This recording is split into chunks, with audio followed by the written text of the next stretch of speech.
질병과 싸워 고꾸라지느냐 해방되느냐의 차이는 자기 안의 순수한 자연 치유력을 믿느냐 못 믿느냐의 차이일 뿐입니다. 원래 치료의 원리는 환자의 몸이 반응하는 힘을 이용하는 것입니다.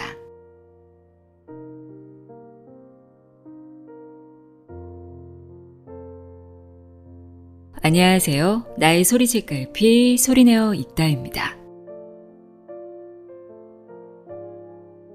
오늘은 내 몸과 건강에 대한 인식, 죽음에 대한 인식을 바꾸어주는 책입니다.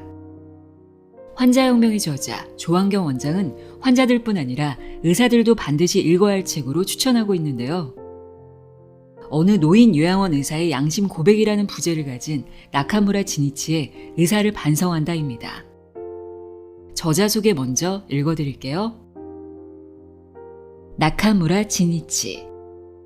초등학교도 못 다닌 어머니와 시각장애인 아버지 사이에서 태어났다. 고2 때 심근경색으로 돌아가신 아버지의 죽음을 목격한 후 의사가 되기로 결심, 명문 교토대학 의대를 졸업했다. 밥 한 공기를 사고 나면 반찬 살 돈이 없어 테이블 위에 소스를 뿌려 먹거나 냉수를 마시면서 대학을 졸업했다. 재단법인 다카오병원 원장과 이사장을 거치며 승승장구했다. 60세가 되면서 뜻하는 바가 있어 고위직을 거절하고 노인요양원에 평의사로 일하기 시작했다. 별 2개 사단장 계급장을 떼고 자진해서 전방소대장이 된 셈이다.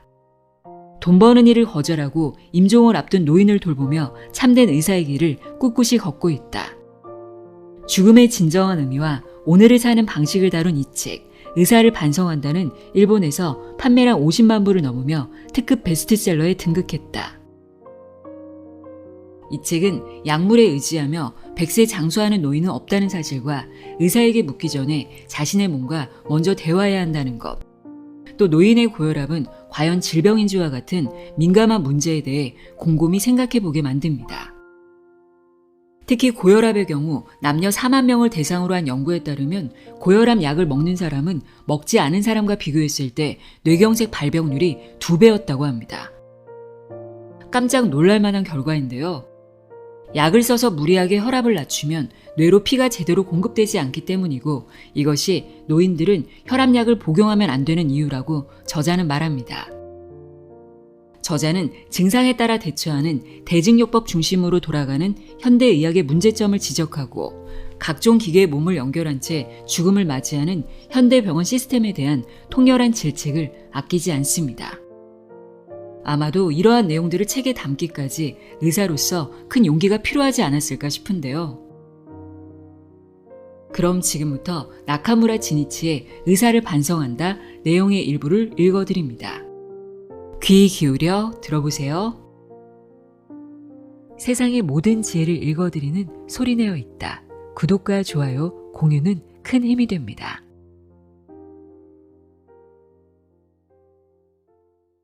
당신은 병원을 믿습니까? 당신에게 솔직한 대답을 부탁합니다. 최근 어느 대학병원 집중치료실에서 환자가 사망하자 가족들이 병원에 강하게 항의하는 일이 있었습니다.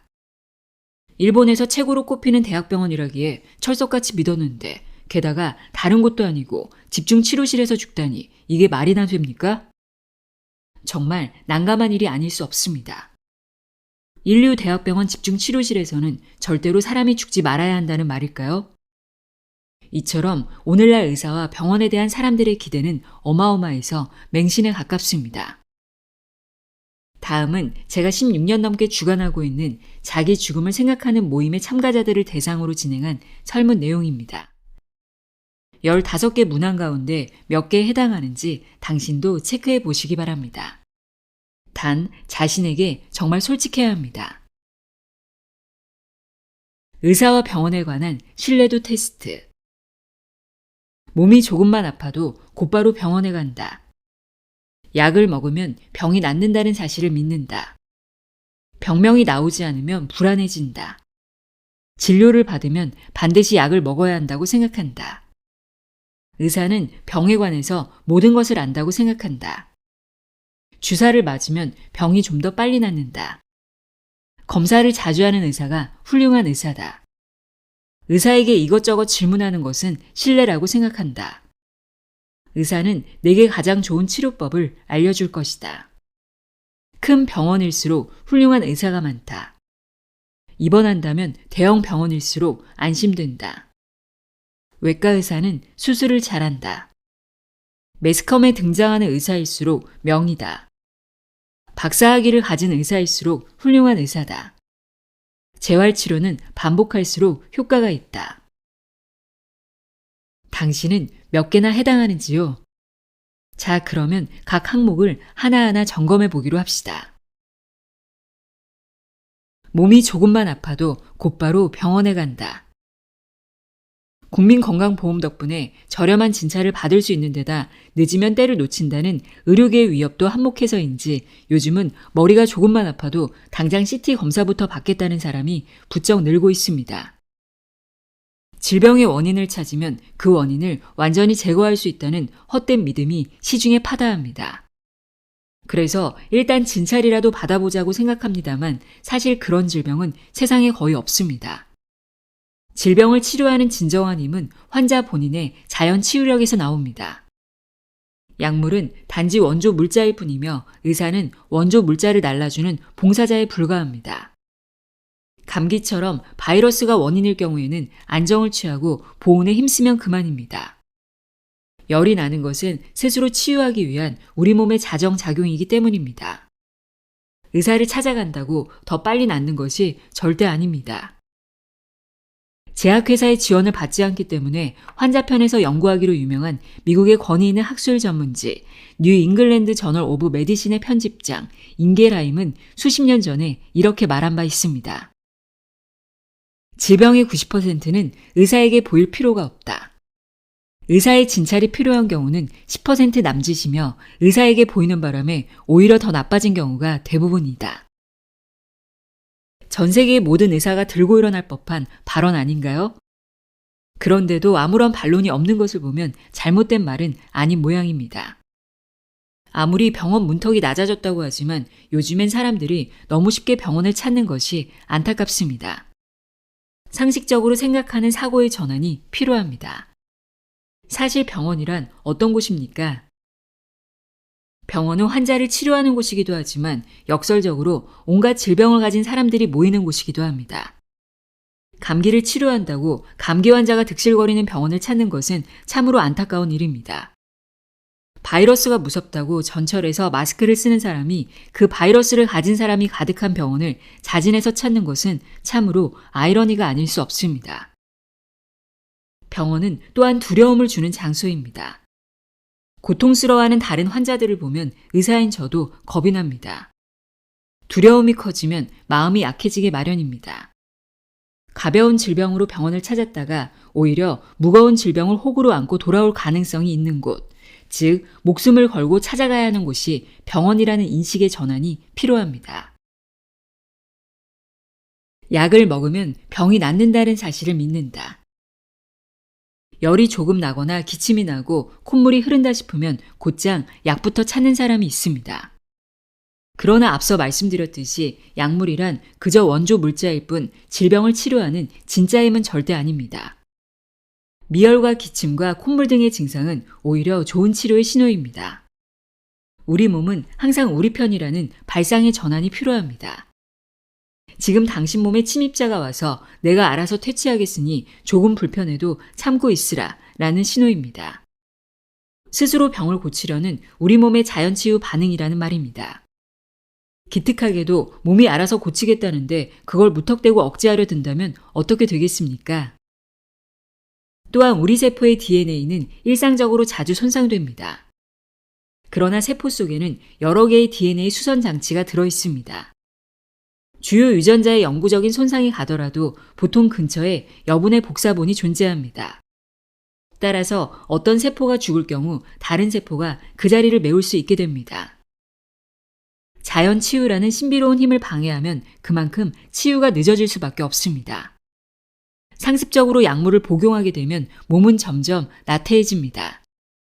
그것은 마치 마약 중독자로 길거리를 헤매는 아들에게 생활비를 대주는 어리석은 부모님과 다르지 않습니다. 노름 중독으로 집을 날리고 이혼한 아들에게 하나 남은 본인의 집문서까지 건네는 부모님과 다르지 않습니다. 그래도 견디기 힘들 만큼 고통스럽다면 어떻게 할까요? 그땐 어쩔 수 없이 고통을 줄이고 증상을 완화하기 위해 약물을 복용할 수도 있습니다. 그러나 아주 단기간만 복용해야 하며 자연 치유가 늦어지는 것에 대해서도 감내해야 합니다. 병명이 나오지 않으면 불안해진다. 병명을 몰라서 불안하다 라는 말은 무슨 뜻일까요? 거꾸로 말하면 병명을 알아야 안심이 된다는 뜻입니다. 이 배경에는 병원에 대한 중대한 오해와 착각이 숨어 있습니다. 의학이 이만큼 발달했으니 병명을 알면 반드시 해결될 수 있다는 터무니없는 낙관론이 그것입니다. 감염증과 달리 난치병이나 생활습관병은 그 원인이 한 가지가 아닙니다. 체질이나 생활습관, 노화 등 수많은 원인 가운데 딱 하나를 꼬집어 말할 수가 없습니다. 당연히 완치라는 말은 존재할 수 없습니다. 그런데도 병명이 나왔다는 사실 하나만으로 과연 안심할 수 있을까요? 진료를 받으면 반드시 약을 먹어야 한다고 생각한다. 거듭 강조하지만 질병을 고치는 주역은 약물이 아니라 인체에 숨어있는 자연 치유력입니다. 사실 몸의 입장에서는 원래 화학물질인 약물은 또 다른 이물질에 불과할 뿐입니다. 약이란 어디까지나 최소한의 이익과 불이익을 저울에 달았을 때 최소한의 이익이 우세할 때만 최소한으로 사용해야 합니다. 어려서부터 제약회사와 병원의 이익을 대변하는 건강교육을 받아온 탓에 오늘날 많은 사람이 약에 대한 맹신에 사로잡혀 있음이 안타까울 뿐입니다. 의사는 병에 관해서 모든 것을 안다고 생각한다. 저는 의사로서 평생 몸과 질병에 대해 끝없이 배우고 연구해 왔습니다. 그러나 고백하지만 아직도 모르는 것이 훨씬 더 많습니다. 모르는 것이 훨씬 더 많은 정도가 아니라 거의 모른다고 말씀드릴 수 있습니다. 이렇게 말하면 의사들이 단체로 우우하는 소리가 들리는 듯합니다. 그러나 솔직히 다른 의사들도 사정은 비슷합니다. 환자를 앞에 두고 모른다라고 하면 돌팔이 취급을 당합니다. 그러니 점잖게 고개를 끄덕이며 다 안다는 듯한 표정을 지을 수밖에 없습니다. 그런 의사들을 돕기 위해 의학계는 증후군이라는 용어를 만들어냈습니다. 사전을 찾아보면 특정한 질병의 존재나 발병의 가능성을 시사하는 일련의 증상이나 상태라고 적혀 있습니다. 모든 것을 아는 사람은 쉽게 말하는 법인데 이 설명도 어렵습니다. 제 나름대로 말하면 특징적인 증상들이 비슷하게 나타나는 경우를 합쳐서 말하는 질병군을 말합니다. 더 솔직히 말하면 잘 모를 때 뭉뚱그려서 말하는 질병의 이름입니다. 예를 들면 대사증후군, 과민성 대장증후군, 쿠싱 증후군, 리플리 증후군, 손목 터널 증후군, 새집 증후군 등이 있습니다. 정말이지 모르면 모른다고 확실히 말하려면 엄청난 용기가 필요합니다. 만일 모른다라는 말을 소리내어 당당히 말할 수 있는 의사라면 당신은 그 의사를 신뢰해도 좋습니다. 왜냐하면 그 의사는 무엇을 알고 무엇을 모르는지 터득한 의사이기 때문입니다. 그만큼 많은 공부와 경험을 쌓은 의사이기 때문입니다. 주사를 맞으면 병이 좀 더 빨리 낫는다. 우리 몸은 입에서 항문까지 8에서 9m의 길이로 뚫려 있습니다. 그래서 엄밀하게 말하면 위나 장은 몸 안이 아니라 몸 밖에 해당한다고 말할 수 있습니다. 그러면 몸 안은 어디일까요? 바로 혈관과 근육입니다. 우리가 먹는 약물은 위와 장에서 흡수되어 몸 안으로 들어가지만 음식물의 영양도 받고 배출기관의 영양도 받아서 100% 흡수되지는 않습니다. 그러나 근육 주사나 혈관 주사는 100% 곧장 몸 안으로 들어가기 때문에 효과가 빠르게 나타납니다. 빠른 결과를 얻기를 원하는 환자들은 빨리 주사 놔주세요 라며 조급해합니다. 지금도 감기는 주사 안 대면 낫는다 라고 믿는 사람들이 대부분입니다. 우리 몸이 열과 기침을 통해서 감기를 치료하려는 찰나에 주사를 맞았다면 그런 착각을 할 수도 있을 것입니다. 당신의 조급함과 증상을 없애고 싶어하는 병원의 이해관계가 맞아떨어지는 지점이 바로 주사입니다. 검사를 자주 하는 의사가 훌륭한 의사다. 사실 환자로부터 어디가 아픈지 자세한 얘기를 듣고 환자의 몸을 의사가 진찰하는 것만으로 진단의 판단은 내려집니다. 나머지 검사는 모두 부차적인 행위라고 보면 됩니다. 그렇다면 구태여 매주 혹은 매달 한 번씩 병원을 방문해서 검사를 받는 것이 과연 필요할까요? 이것은 그리 간단한 문제가 아닙니다. 첫째, 각종 수치며 사진 따위의 객관적인 증거를 제시해야만 수긍하는 환자가 많기 때문입니다. 둘째, 나중에 의사의 과실이라는 소리를 듣지 않기 위한 소송 방어책 때문입니다. 그리고 마지막으로 검사가 병원의 수익을 가져오는 1등 공신이기 때문입니다. 대형 병원의 경우 진찰료와 검사료를 합치면 수입의 30%에 달합니다. 그래서 짧게 많은 사람을 진료하고 검사를 많이 해야 하는 것이 병원들의 숙명입니다. 이른바 3분 진료의 탄생 배경입니다. 큰 대학병원은 말할 것도 없지만 작은 동네 병원도 은행에서 돈을 빌려 수억 원대의 검사 장비를 들여놓습니다. 계속해서 당신에게 검사를 받게 하지 않으면 병원은 파산할 것입니다. 그렇다고 최신형의 검사 장비가 없으면 환자가 모이지 않으니 같은 의사로서 그들의 고민도 이해할 수 있습니다. 행위별 수가제는 무언가를 해야만 보상이 뒤따릅니다. 행위별 수가제는 서비스별로 가격을 정하여 사용량과 가격에 의해 진료비를 내는 제도입니다. 세계적으로 유명한 의학저널도 무언가를 해야만 논문을 실어줍니다. 무엇을 했다고 칭찬하는 사람은 있어도 하지 않았다고 칭찬하는 사람은 없습니다. 환자와 상담이 길어질수록 대기 시간이 길어져서 손님 숫자를 많이 받을 수 없습니다. 그래서 3분 진료가 생겼고 끊임없이 이어지는 검사가 생긴 것입니다. 의사가 당신의 질병에 관심이 있을까요? 수익 극대화에 관심이 있을까요? 당신의 판단에 맡기겠습니다. 미국에서는 1996년에서 2010년 사이에 노인병 전문의 수가 25%나 감소했습니다. 또한 성인 1차 진료 훈련 과정 지원자 수는 대폭 하락했지만 성형외과 지원자 수는 기록적으로 늘어났습니다.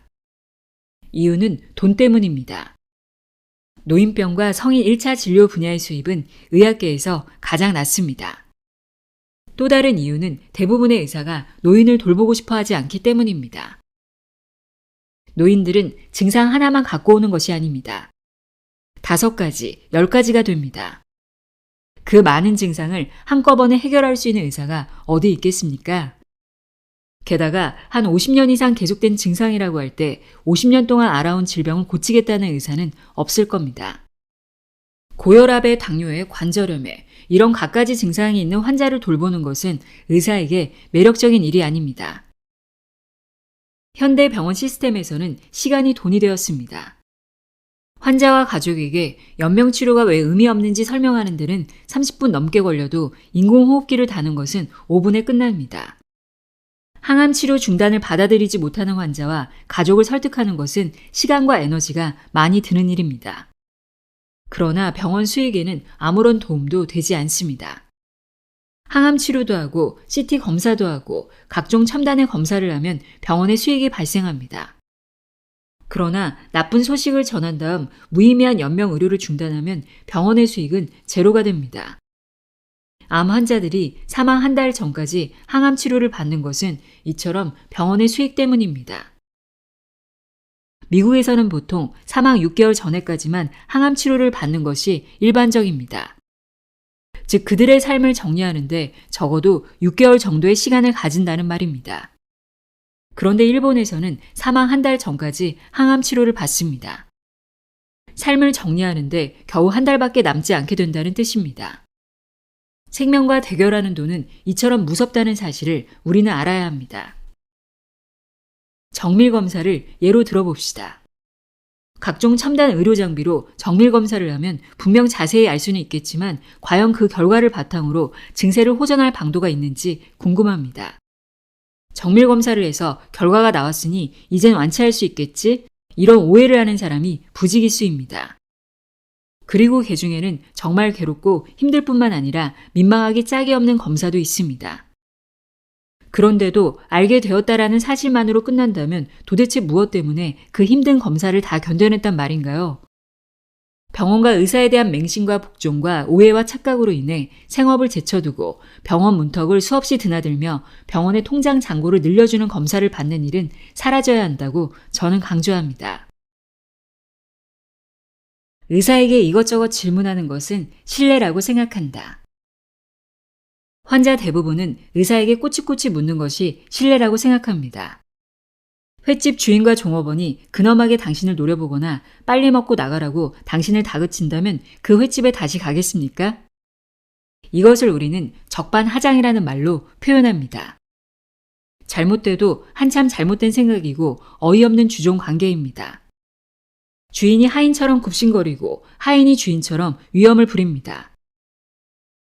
내 몸과 질병에 관한 일이라면 스스로 충분히 이해될 때까지 물어야 합니다.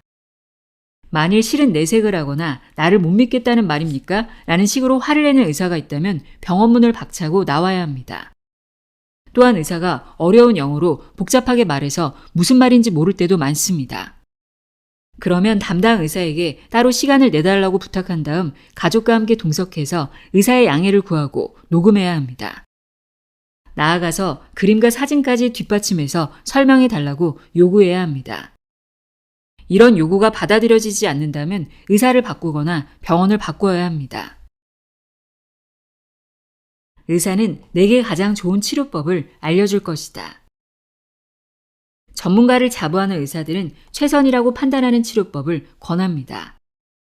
가령 암치료에서 3대 치료법인 수술, 항암제, 방사선이 있습니다. 외과 의사는 당연히 환부를 잘라내기 위해 수술을 최선책으로 생각하기 쉽습니다. 마찬가지로 방사선과를 찾는다면 방사선 요법을 우선으로 생각합니다. 백화점 지하의 푸드코트에 가면 일식집에서는 일식을 권하고 중식집에서는 중식을 권하는 것과 같습니다. 종업원의 권유는 참고 사항일 뿐입니다. 선택은 돈을 지불하는 당신이 해야 합니다. 그 판단에 따른 결과는 모두 당신이 책임져야 하기 때문입니다. 하루에도 병원을 찾는 환자는 수없이 많습니다. 그러니 환자 개개인에게 딱 맞는 맞춤형 치료법을 만나기는 불가능합니다. 결국 환자나 환자의 가족이 부지런해야 합니다. 사람은 각자 살아가는 방식이 다르고 가치관이 다르기 때문입니다. 음식의 선택에도 망설여지는데 하물며 당신의 생명을 맡기는 데는 말로 다 무엇하겠습니까? 의사가 생각하는 최선의 치료와 환자가 생각하는 최선의 치료가 다른 경우는 너무도 많습니다. 행여 후유증이라도 생긴다면 그것을 안고 살아가는 사람은 당신 자신입니다. 환자는 의사에 대한 신뢰를 핑계 삼아 게으른 낙관주의에 빠지는 일이 없어야 합니다. 의사 역시 자기 생각을 강요하며 위협해서는 절대 안 됩니다. 비록 그것이 차선책일지라도 환자가 바라는 범위 안에서 최고의 방법을 찾도록 도와줘야 합니다. 큰 병원일수록 훌륭한 의사가 많다. 크고 유명한 대형 병원일수록 신뢰할 만한 의사가 정말로 많을까요? 이것은 근거 없는 믿음이라고 저는 자신 있게 말할 수 있습니다. 그 이유를 물어보면 돌아오는 대답은 대개 이런 식입니다. 박사에다 교수님이잖아요. 인류대학을 나왔잖아요. TV에 자주 출연하고 책도 많이 냈으니까요. 실력이 있으니까 그 대형 병원에 들어갔겠죠. 실체인 치료 실력과 직접 관련된 대답은 찾아보기 어렵습니다. 무식하면 용감하다는 말도 있습니다. 모르는 사람이 사기당한다는 말도 있습니다. 간판이나 유명세가 중요한 것은 아닙니다. 당신은 전 재산을 잘 모르는 사람에게 무조건 맡길 수 있겠습니까? 하물며 재산보다 중요한 생명을 맡기는데 간판을 보고 선택한다는 것은 우매한 일이라고 저는 강조합니다. 얼마나 친절한지, 어떤 치료를 성공적으로 해냈는지 그 실체가 중요하지 않겠습니까? 입원한다면 대형 병원일수록 안심된다. 환자나 환자의 가족들과 대화하다 보면 제가 도쿄대학 병원에 입원했을 때 또는 아버님이 게이오 대학 병원에서 오랫동안 치료를 받았는데요 라는 말을 자주 듣습니다. 마치 유명한 대형 병원이 자랑이라도 되는 듯 말하는 경우를 자주 봅니다. 저는 그 말 속에서 환자들의 허세를 눈치챕니다. 저를 포함해서 모든 인간은 조금씩 허세가 있습니다. 남들에게 인정받기를 원하는 것은 인간의 본능이기 때문입니다. 그러나 질병과 관련해서는 얘기가 조금 달라집니다. 오히려 그런 허세가 치료를 방해한다고 저는 주장합니다. 그것은 마치 명문대를 나왔는데 취직도 못하고 방구석에서 부모의 도움으로 연명하는 청년이 만나는 사람마다 나 무슨 대학 나왔어 라고 말하는 것과 다르지 않습니다. 현실에서 불만족스러운 사람이 과거를 끌어들여 허세를 부리는 법입니다. 대형 병원에 대한 맹신은 곧 치료에 대한 맹신과 같습니다. 그런 맹신이야말로 가장 먼저 치료해야 할 질병입니다. 오늘날 의료 과실이 드러난 곳 가운데 대다수가 대학병원입니다. 많은 사람이 안심하고 믿었지만 사실 그렇지 않다는 것이 입증된 셈입니다. 그렇다면 다른 병원들은 괜찮다는 얘기일까요? 대학병원의 경우 다만 겉으로 드러난 것이 많을 뿐 여타 병원들도 안심할 수 없는 건 마찬가지입니다. 스스로 못 고치면 의사도 고칠 수 없다. 세상에는 변하지 않는 것이 있습니다. 하늘은 스스로 돕는 자를 돕는다 라는 평범한 격언이 바로 그것입니다. 가령 부도덕한 방법으로 명문대에 합격한 사람은 절대 그 대학을 제대로 졸업할 수 없습니다. 설사 졸업한다고 해도 세상의 험한 풍파를 헤쳐갈 수 없습니다. 동쪽에서 나타난 귀인의 도움으로 떼돈을 번 사람은 절대 그것을 계속 유지할 수 없습니다. 미국의 수많은 연예계 스타와 벼락부자들이 40을 넘기지 못하고 술과 마약으로 요절하는 이유입니다. 질병도 이와 하나도 다르지 않습니다. 치유의 진정한 힘은 당신의 몸 안에 숨어 있습니다. 내 몸 안에 100명의 의사가 있다는 말과 같습니다. 질병과 싸워 고꾸라지느냐, 해방되느냐의 차이는 자기 안의 순수한 자연 치유력을 믿느냐, 못 믿느냐의 차이일 뿐입니다. 내가 몸을 살리고 싶은 만큼 몸 자체도 스스로 살고자 치열하게 싸운다는 인식의 전환이 필요합니다.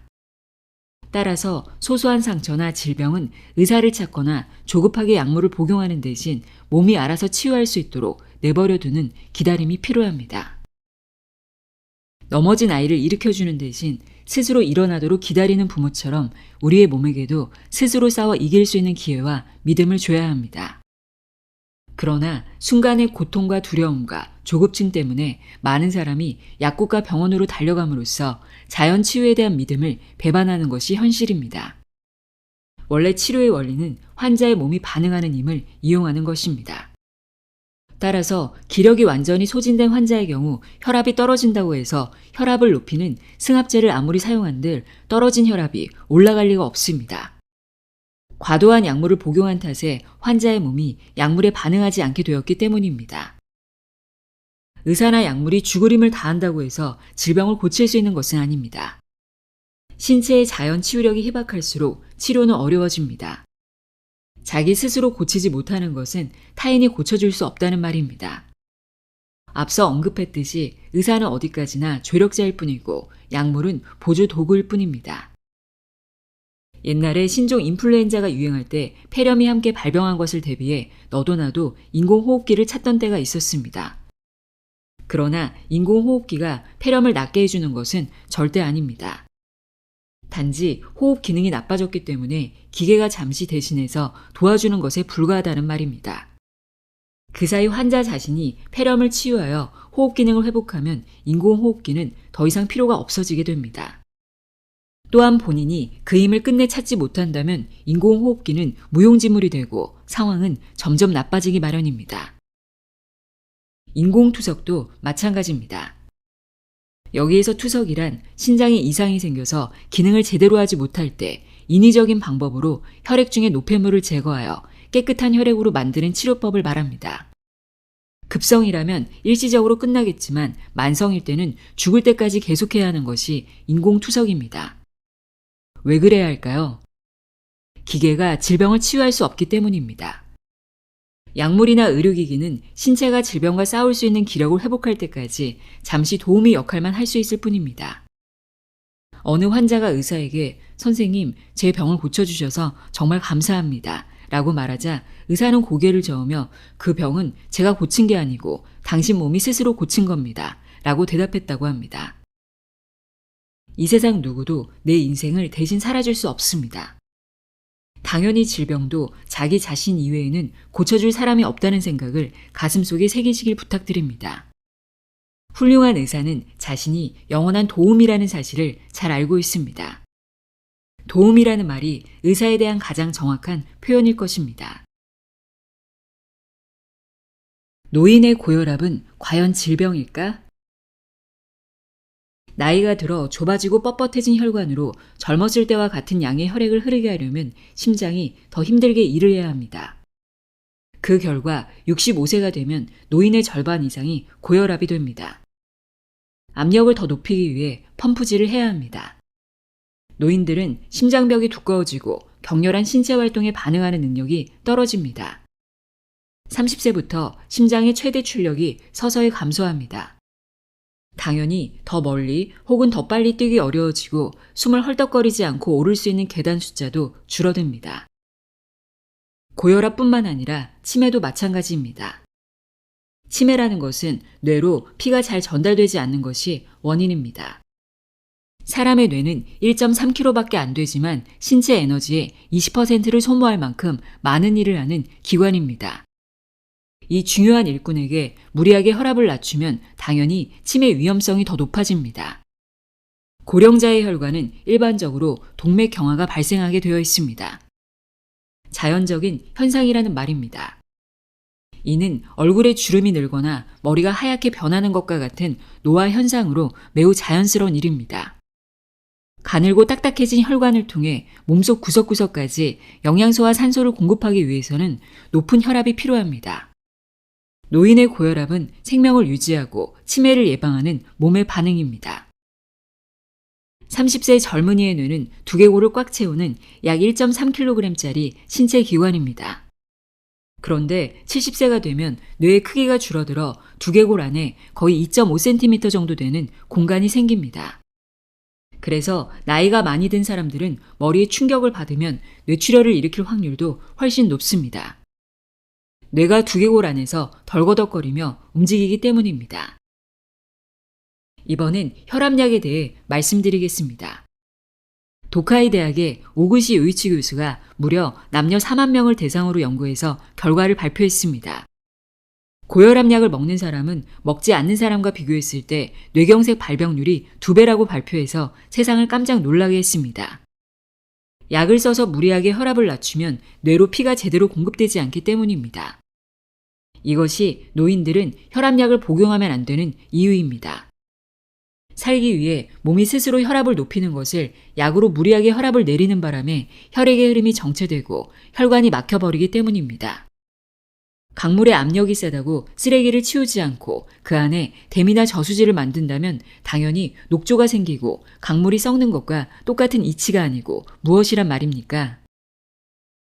시가의대 우에시마 히로스고 교수의 흥미로운 연구도 있습니다. 이 연구는 무려 14년 동안 혈압약 복용과 고령자의 자립도에 관한 흥미로운 조사입니다. 여기에서 자립도란 스스로 식사나 배설, 옷 갈아입기 등이 가능한 상태를 말합니다. 이 연구에 따르면 혈압이 얼마가 되든 혈압약을 복용하지 않은 사람의 자립도가 더 높게 나타났습니다. 혈압이 180일 경우 복용자의 자립도는 30%였고 미복용자의 자립도는 50%였습니다. 그러나 120 이하의 경우 복용자의 자립도는 30%에 불과한데 반해 미복용자의 자립도는 무려 80%였습니다. 그러니까 혈압이 어떤 상황이든 혈압약을 먹는 사람에 비해 아무런 약을 먹지 않은 사람들의 자립도가 월등히 좋았다는 말입니다. 의사 중에는 혈압이 낮을수록 좋다고 생각하는 사람들이 많습니다. 약을 먹어서 혈압을 100 이하까지 끌어내려야 한다는 의사도 있는데 이는 참으로 어처구니 없는 일입니다. 1960년대까지만 해도 혈압의 기준치는 나이 플러스 90이었습니다. 의대 교과서에도 그렇게 적혀 있었습니다. 그러니까 나이 60이면 기준치가 150이고 80이면 170이 되는 셈입니다. 나이를 먹으면 혈압도 함께 오른다는 것은 의학의 기본적인 상식입니다. 그런데 10대나 80대나 같은 기준을 적용하는 것은 비상식적인 일입니다. 왜 이런 일이 발생하는 것일까요? 바로 돈 때문입니다.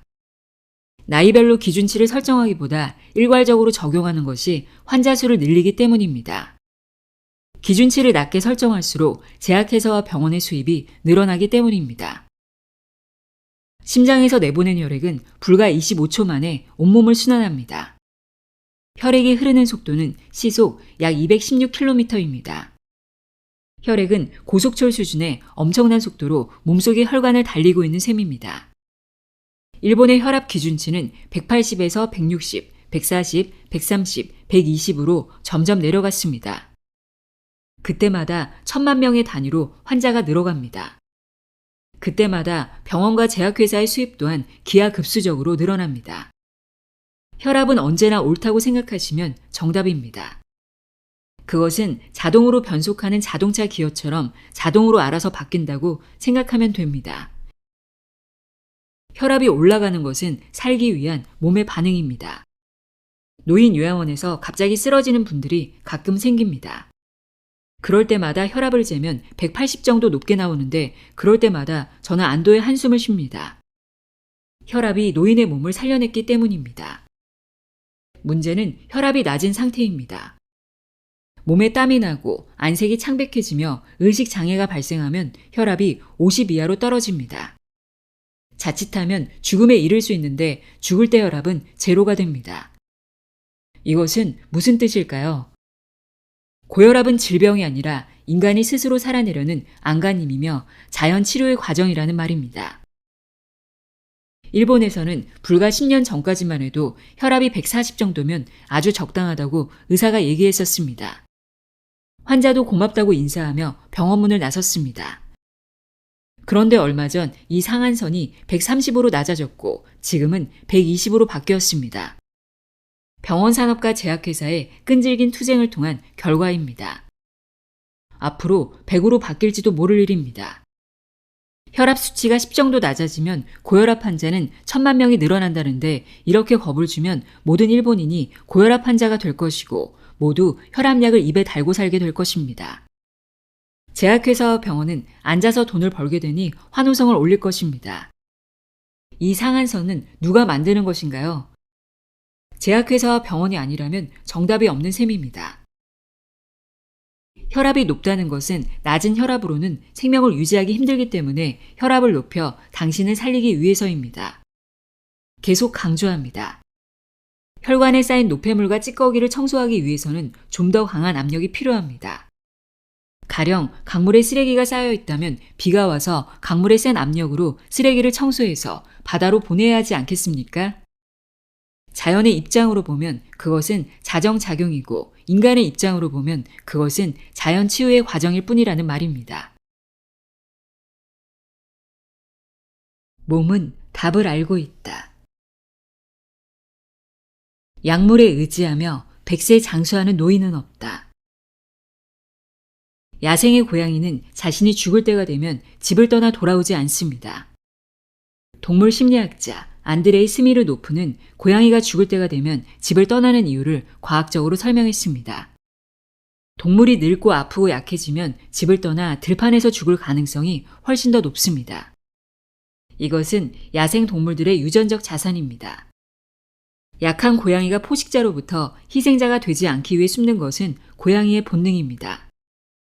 그 이유는 시간이 지남에 따라 시체가 부패하면서 풍기는 냄새가 포식자를 끌어들이기 때문입니다. 그 냄새가 다른 가족들의 생명을 위협하기 때문에 본능적으로 마지막 죽음의 장소로 이동하는 것입니다. 집고양이도 죽을 때가 되어 어느 날 갑자기 집을 나가는 경우도 종종 있습니다. 어렸을 때부터 집에서 자란 고양이도 죽음 직전에는 며칠 동안 움직임이 거의 없고 물과 음식을 먹지 않고 어두운 곳에 숨어 들어가 조용히 삶을 마감합니다. 인간을 포함한 모든 동물은 자가치유 메커니즘을 가지고 있습니다. 동물들은 병에 걸리면 한적한 곳을 찾아 들어가 스스로 몸을 치유합니다. 인간도 병이 나면 밥맛이 떨어집니다. 먹지 말라는 인체의 명령입니다. 소화에 드는 에너지가 너무 크기 때문입니다. 소화에 드는 에너지를 치유의 에너지로 바꾸어서 희생을 모색하라는 자연의 법칙입니다. 고양이뿐만 아니라 코끼리 또한 죽을 때가 되면 무리를 벗어나 혼자 죽을 장소를 찾아 떠납니다. 하물며 자칭 만물의 영장이라는 인간에게 그러한 능력이 없을 리가 없습니다.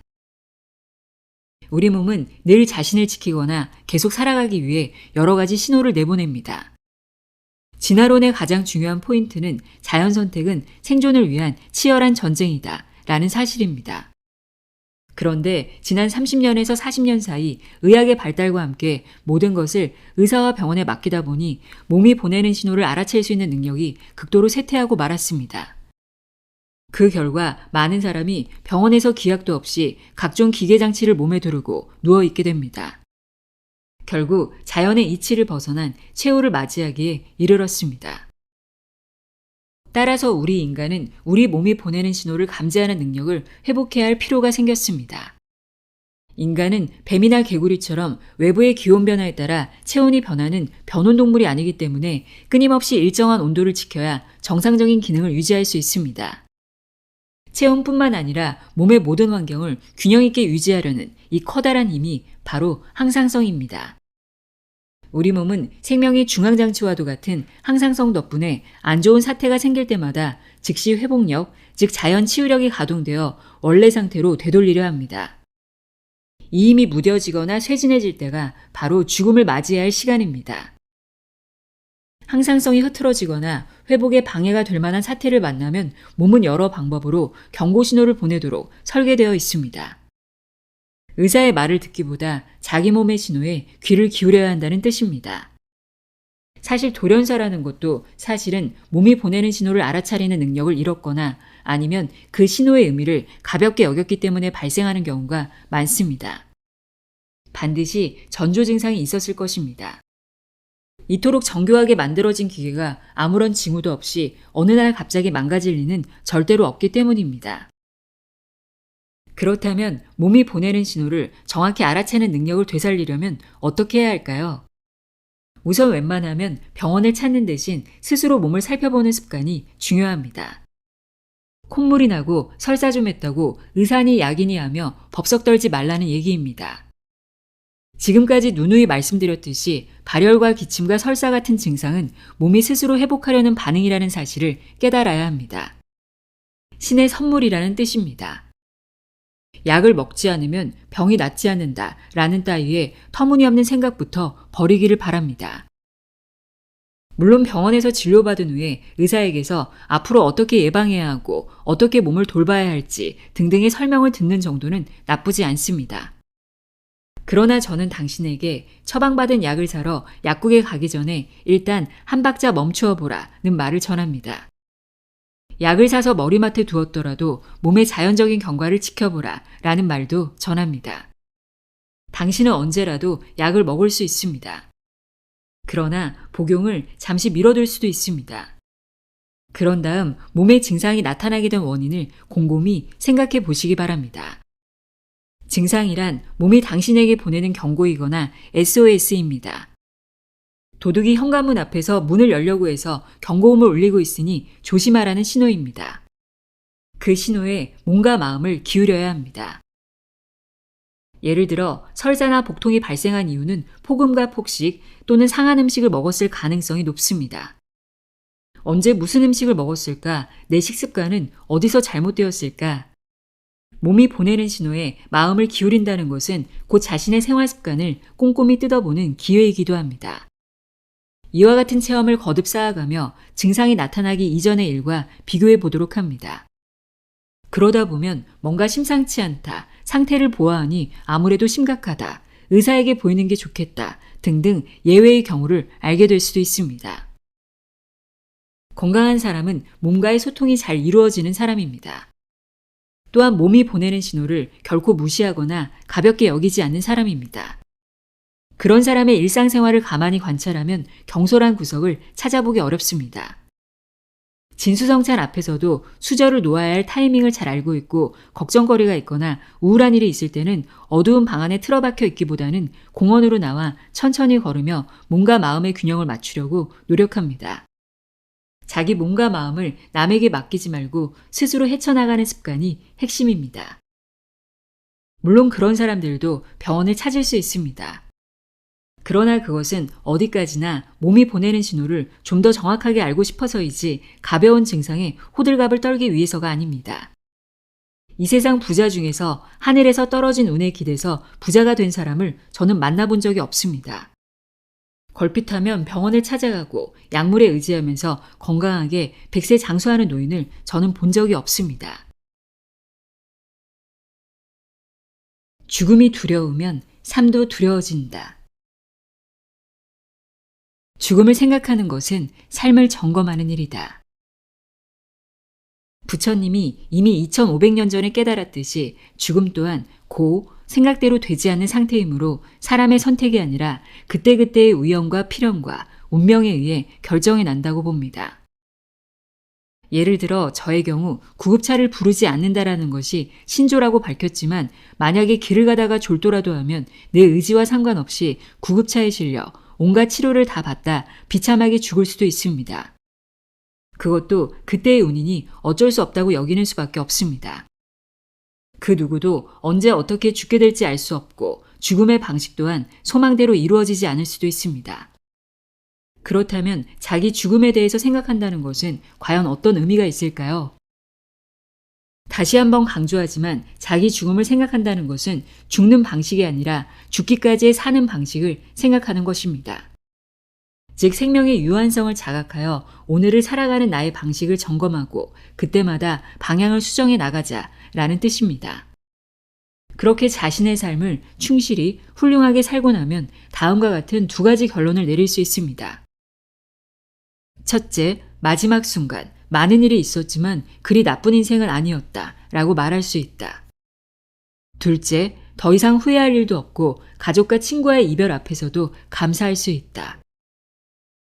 그러나 자기 죽음에 대한 깨달음을 얻었다 해도 머릿속으로만 막연히 생각해서는 여전히 부족합니다. 여기에는 구체적인 행동이 뒤따라야 합니다. 자기 죽음을 준비하는 구체적인 행동 13가지. 1. 영정사진을 찍는다. 2. 유언을 적는다. 3. 편지, 녹음, 녹화 영상을 준비한다. 4. 시한부 6개월을 가정하고 하고 싶은 일의 우선순위를 정한다. 5. 수위를 맞춘다. 6. 관을 구입하고 직접 들어가 본다. 7. 사전 연명 의료 의향서를 완성한다. 8. 시신 및 장기 기증 절차를 밟는다. 9. 화장이나 매장 등 장례 방식에 맞게 준비한다. 10. 종교에 맞는 절차를 준비한다. 11. 인생의 전환점을 기념하여 생전 장례식을 연다. 12. 기회가 있을 때마다 가족이나 주변 사람들과 죽음에 관해 이야기를 나눈다. 13. 물건을 정리한다.